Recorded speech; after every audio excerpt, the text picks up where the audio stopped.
Pues mira, el método Hoffman es, lo primero de todo, es una metodología rehabilitadora que trabaja el campo de la prevención y de la detección precoz. Es decir, ¿qué es lo que significa?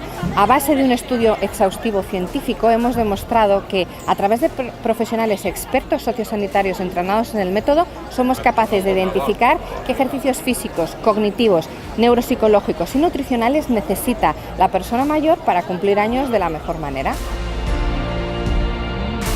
El primer ejemplo es lo que Ángel, con lo que estamos desarrollando con Ángel. Justamente Vitalianess es la gran innovación en el mundo wellness del adulto mayor, del senior.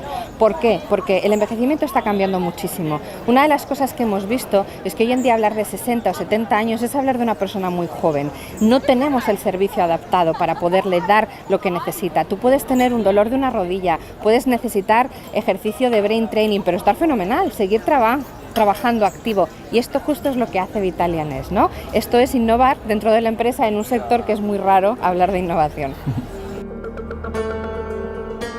A mí me encanta, porque yo creo que la gente se sorprende mucho, ¿no? En la clase, en la ponencia que he dado hace un rato, una de las cosas que más les ha sorprendido a la gente es hablar de emprendimiento, hablar de salud, hablar de mayores, y que todo eso se una y sea posible hacer un modelo de actuación. Entonces yo creo que es súper favorable, porque la gente joven, que hay aquí muchísima, tiene que entender que hay otros campos, ¿no? Que hay muchísimas posibilidades en el sector y que la salud es el futuro, desde luego. Pienso que cuando se juntan experiencia, formación, innovación y ganas e inquietudes, surgen ideas tan bonitas como la que implantó Catarina en su momento.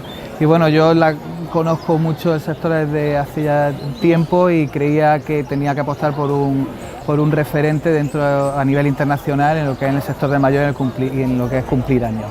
Así que vamos a apostar por esto y vamos a trabajar duro para que las personas pues, puedan adquirir una mayor calidad de vida, y animo a todas las personas y a todos los jóvenes a que tomen iniciativa en el sector social a la hora de emprender.